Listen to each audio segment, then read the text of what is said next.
October 31st, 2008. Halloween night. While the world's financial system collapsed around them, someone sat in the darkness and wrote the future. 9 pages. That's all it took to declare war on every bank on Earth. The author signed it with a name that would become legend: Satoshi Nakamoto. Then he vanished, leaving behind $85 billion and the greatest mystery in tech history. What you're about to hear isn't just a story about money. It's about obsession, about the kind of mystery that consumes people's lives, destroys careers, and drives investigators to madness. For 16 years, brilliant minds have sacrificed everything trying to answer one question: who is Satoshi Nakamoto? But someone was watching this collapse with different eyes. Someone who saw not tragedy, but opportunity. Halloween night. 6:15 p.m. GMT. While families counted their losses, a message appeared on an obscure cryptography mailing list. The subject line was boring enough: Bitcoin P2P e-cash paper. But the message attached would change everything. 9 pages. Academic formatting. Dense technical language. The kind of document that most people would ignore completely. But hidden in those 9 pages was a declaration of war.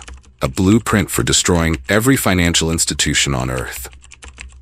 The author claimed to have solved the double spending problem, the mathematical puzzle that had prevented digital money from existing for 30 years. If true, banks would become obsolete overnight. The signature was simple, almost humble: Satoshi Nakamoto, a Japanese name. Except everything else about the document suggested its author was not Japanese at all. The responses were predictably skeptical. Digital cash had been tried before. DigiCash had failed. E-gold had been shut down by the government. Why would this be different? Most experts ignored it entirely. The few who responded were dismissive, another academic fantasy that would never work in practice. They had no idea they were witnessing the birth of a revolution. January 3rd, 2009, 6:15 p.m. GMT. Exactly 2 months after publishing the white paper, Satoshi proved it wasn't fantasy. The first Bitcoin block was mined. Hidden in that first block was a message. Not technical code, but newspaper headline. The Times 03 Jan 2009. Chancellor on brink of second bailout for banks. While Gordon Brown prepared another bank bailout, Satoshi was building a system where banks couldn't exist. The timing wasn't coincidence. It was poetry. The first person to understand what Satoshi had built was Hal Finney, a brilliant cryptographer dying of ALS, confined to a wheelchair, but with a mind sharp enough to see the future. January 12, 2009. Satoshi sent Hal 10 bitcoins, the first peer-to-peer transaction in human history. Those 10 coins are worth $850,000 today, but their historical value is priceless. Hal posted excitedly about running Bitcoin, like he was testing the future, because he was. But even Hal noticed something strange about Satoshi. His messages were too perfect, too careful, too calculated. As Bitcoin grew from experiment to functioning network, Satoshi's behavior became more intriguing. He would answer complex technical questions within minutes, fix critical bugs in hours, guide the network's growth with surgical precision. But his posting patterns were impossible. He seemed to be active across multiple time zones simultaneously. He never made time zone mistakes, never revealed personal details, never slipped up. When people asked personal questions, he went silent. When they asked technical questions, he responded immediately. It was like corresponding with a brilliant machine designed to build Bitcoin and nothing else. Or like corresponding with someone who had been trained to stay invisible. May 22nd, 2010. Laszlo Hanyecz posted on the Bitcoin forum, "I'll pay 10,000 Bitcoins for a couple of pizzas." Someone accepted. The first real-world Bitcoin transaction. Those pizzas cost $850 million in today's money, the most expensive meal in human history. Satoshi watched it happen and said nothing. No celebration, no commentary, no recognition that his experiment had just become real money. Because by then, Satoshi was already planning his disappearance. December 2010. WikiLeaks announced they were considering Bitcoin donations after being cut off from traditional payment processors. For the first time, Satoshi showed panic. It would have been nice to get this attention in any other context. WikiLeaks has kicked the hornet's nest, and the swarm is headed towards us. He understood what others didn't. Bitcoin wasn't ready for government attention, and neither was he. Within weeks, his forum activity plummeted. His emails became shorter, his responses less frequent. Behind the scenes, he was transferring power. Gavin Anderson received administrative control of the forums, the alert key that could send messages to all Bitcoin users. The source code repository. Satoshi was systematically erasing himself from everything he had built. April 23, 2011. His final forum post was about software version numbers. Technical, mundane, forgettable. April 23, 2011. His final forum post was about software version numbers. Technical, mundane, forgettable. 3 days later, his final email to developer Mike Hearn. I've moved on to other things. It's in good hands with Gavin and everyone. 23 words. The most valuable digital signature in history. Then nothing. But Satoshi left something behind. 1 million Bitcoins, mined in the early days when he was often the only person securing the network. Worth virtually nothing when he earned them. Worth $85 billion today. Not one Satoshi has ever moved. For 14 years, the largest fortune in digital history has sat silent as a tomb. Which brings us to the obsession. Because $85 billion doesn't just disappear. It waits. For 16 years, the hunt has consumed brilliant minds. Journalists have offered million-dollar rewards. Academics have published peer-reviewed papers. Tech billionaires have funded AI investigations. They've destroyed innocent lives, chased fraudulent claims, built elaborate conspiracy theories. Amateur investigators have analyzed every forum post, every email, every line of code. They've connected Satoshi to everyone from Elon Musk to the CIA. Universities have deployed artificial intelligence, linguistic analysis, behavioral psychology, the most studied anonymous person in history. But here's where the story gets interesting. Because while everyone else was hunting the ghost, some people might have stopped looking. The FBI has entire units dedicated to cryptocurrency crimes. They've traced billions in illegal transactions, identified dark web criminals, seized massive digital fortunes. They have the resources to crack any digital mystery. Except this one. Government agencies hire companies like Chainalysis and Elliptic to trace every Bitcoin transaction back to its source. They can follow digital money anywhere. But here's where the story gets interesting. Because while everyone else was hunting the ghost, some people might have stopped looking. The FBI has entire units dedicated to cryptocurrency crimes. They've traced billions in illegal transactions, identified dark web criminals, seized massive digital fortunes. They have the resources to crack any digital mystery. Except this one. Government agencies hire companies like Chainalysis and Elliptic to trace every Bitcoin transaction back to its source. They can follow digital money anywhere. The world was burning, and somewhere in the digital shadows, someone was watching it all unfold with calculated precision.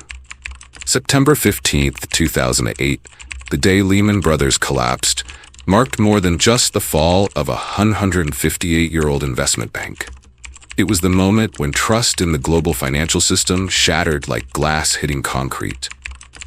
But what most people didn't know was that in the depths of this chaos, a ghost was already at work, crafting something that would either save the world or destroy it completely. The timing was too perfect to be coincidence. As millions lost their homes, their jobs, their life savings, someone or something was putting the finishing touches on a document that would change everything. The cryptography mailing list, a quiet corner of the internet where brilliant minds discussed the mathematics of secrets, had no idea they were about to receive what might be the most important email in human history, or perhaps the most dangerous lie ever told. October 31st, 2008. Halloween night.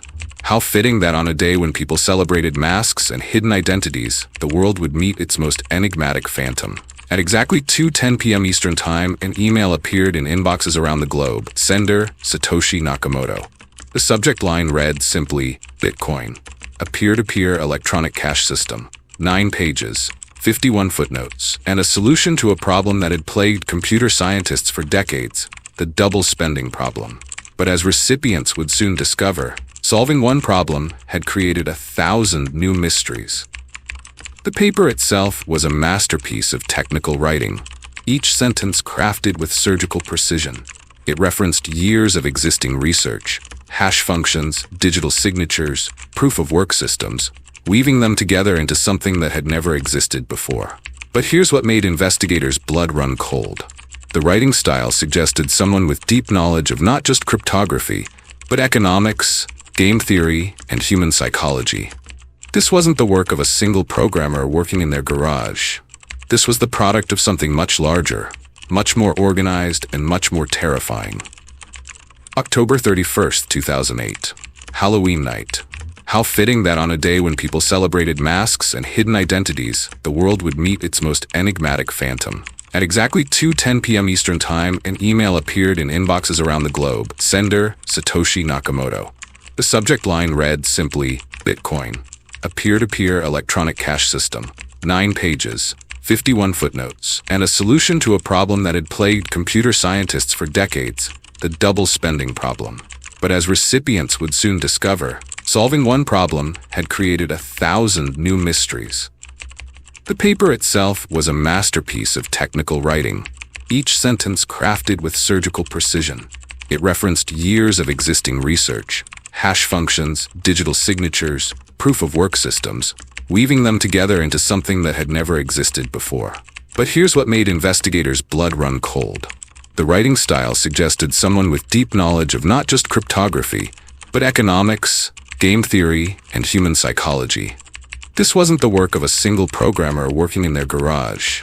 This was the product of something much larger, much more organized, and much more terrifying. The message choice seemed impossibly prescient, pulled from that day's London Times headline about Chancellor Alistair Darling's banking crisis.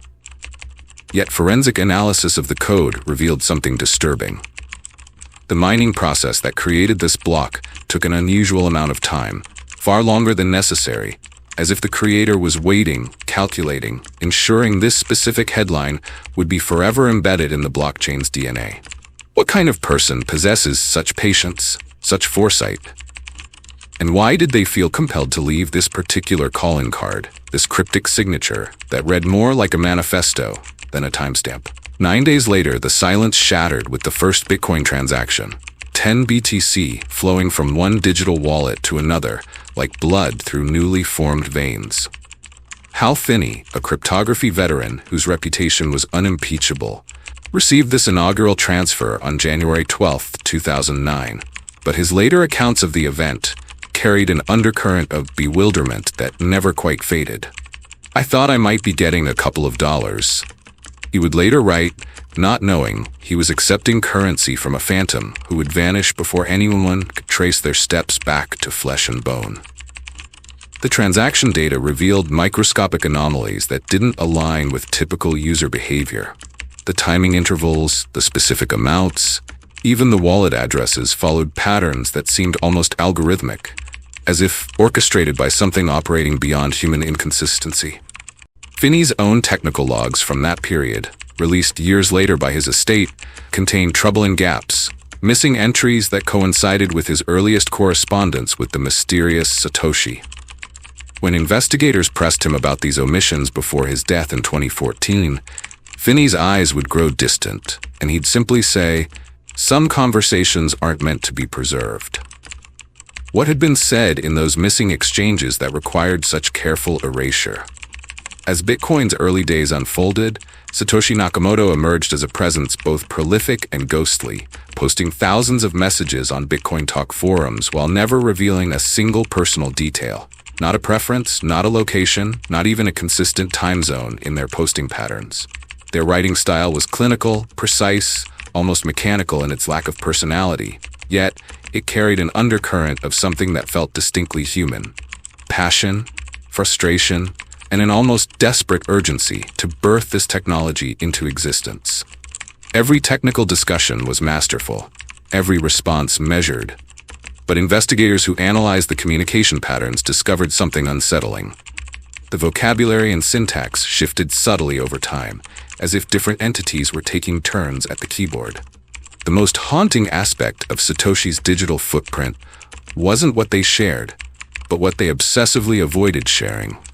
When fellow developers asked innocent questions about their background, location, or even their inspiration for Bitcoin, Satoshi would deflect with technical responses or simply vanish from conversations entirely. One early collaborator, who spoke only on condition of anonymity, later revealed that during a particularly intense coding session, Satoshi had accidentally used phrases that suggested intimate knowledge of banking regulations in multiple countries, details so specific that they implied either extensive research or lived experience. But when pressed about this knowledge, Satoshi's responses became evasive, almost panicked, as if they'd revealed too much of themselves by accident. Deep within Bitcoin's earliest blocks lies Satoshi's most enduring mystery. Approximately 1 million Bitcoins mined methodically and then abandoned like a digital ghost town. The forensic signature of these mining operations revealed a pattern that defied explanation. Perfect consistency in the technical execution, but with temporal gaps that suggested the miner would disappear for days or weeks before returning to extract more coins. The mining hardware signatures indicated access to computing power that shouldn't have been available to individual users in 2009. Yet the operation bore none of the hallmarks of institutional involvement.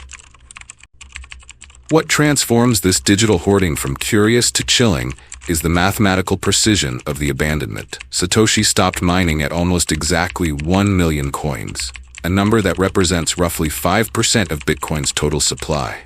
Enough to maintain significant influence, but not enough to trigger immediate market panic if moved. Financial analysts who've studied the distribution pattern describe it as strategically optimal, as if calculated by someone with deep knowledge of market psychology and monetary policy.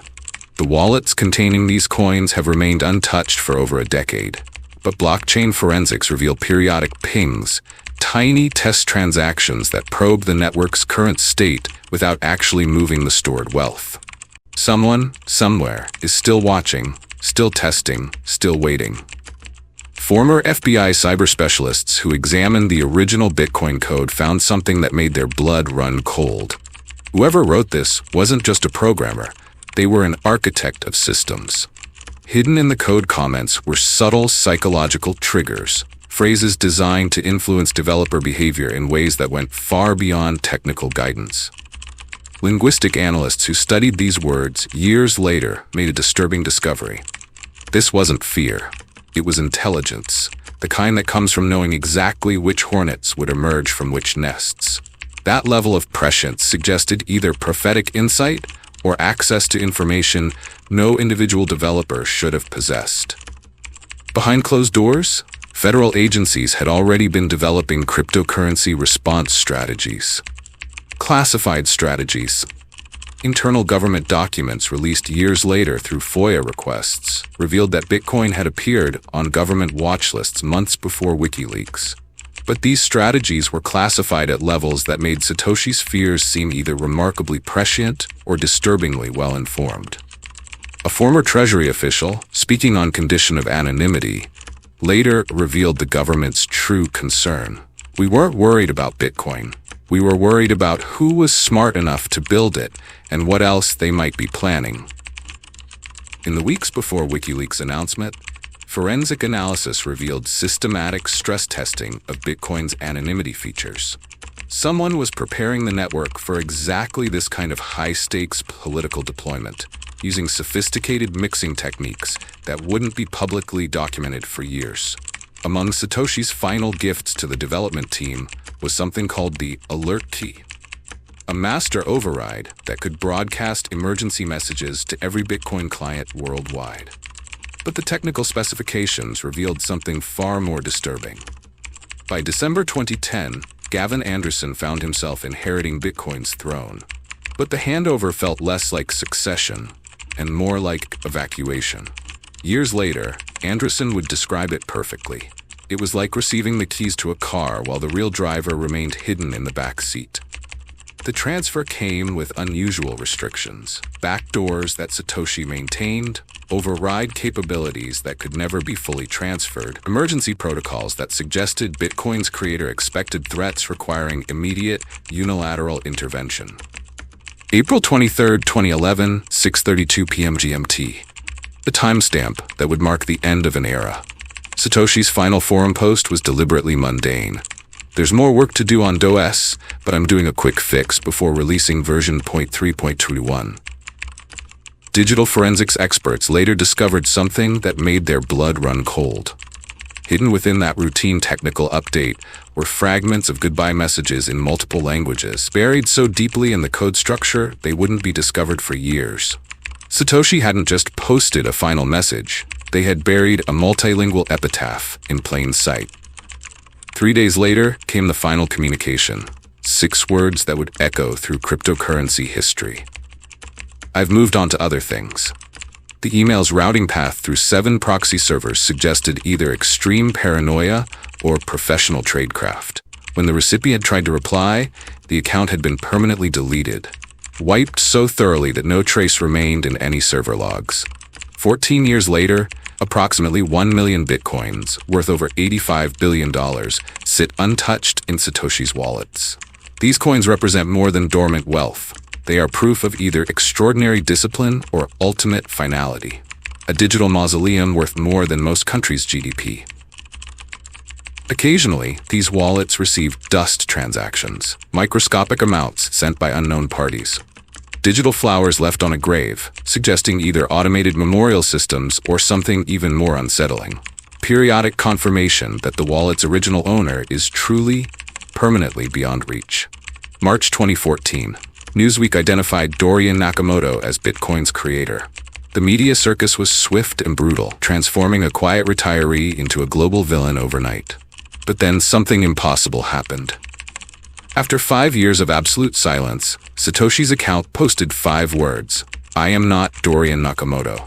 But cybersecurity experts discovered something chilling. The message had been posted using completely different encryption than Satoshi's previous communications. The account had been compromised, but by whom? And why break 5 years of silence to protect a stranger? Investigative journalists who tracked the pattern discovered something that should terrify anyone who cares about truth. Each false identification, Satoshi Nakamoto, Craig Wright, Nick Szabo denials, followed the same playbook. Coordinated media campaigns, strategic leaks, careful debunkings that served not to reveal truth, but to obscure it further. In a facility whose location appears on no government maps, analysts reviewed the results with the satisfaction of chess masters who had anticipated their opponent's moves decades in advance. Each false revelation made the real Satoshi's silence more valuable, more protective. Someone had poisoned the well of inquiry so thoroughly that truth seekers became agents of confusion. Today, Bitcoin's price soars beyond all predictions. Cryptocurrency has become as mainstream as morning coffee. Yet the question of Satoshi's identity remains as elusive as ever. Not because the mystery can't be solved, but because it has been professionally, systematically, and permanently obscured. The greatest trick wasn't convincing the world that Satoshi didn't exist. It was convincing the world that finding them was impossible. And in that impossibility lies a power that transcends digital currency, reaching into the very foundations of how we understand identity, privacy, and truth in an age where everything can be found except the things that truly matter. So I ask you again, how do you feel knowing your financial future might be built on the world's most perfect lie? That somewhere in the network of computers keeping Bitcoin alive, a ghost in the machine continues to watch, holding secrets worth more than money itself. Comment below. Tell me if you still trust the system, because the hunt for Satoshi Nakamoto isn't over. It's just moved from the blockchain to your bank account. Enjoyed the documentary? Like and subscribe so I'm motivated to create more interesting stories.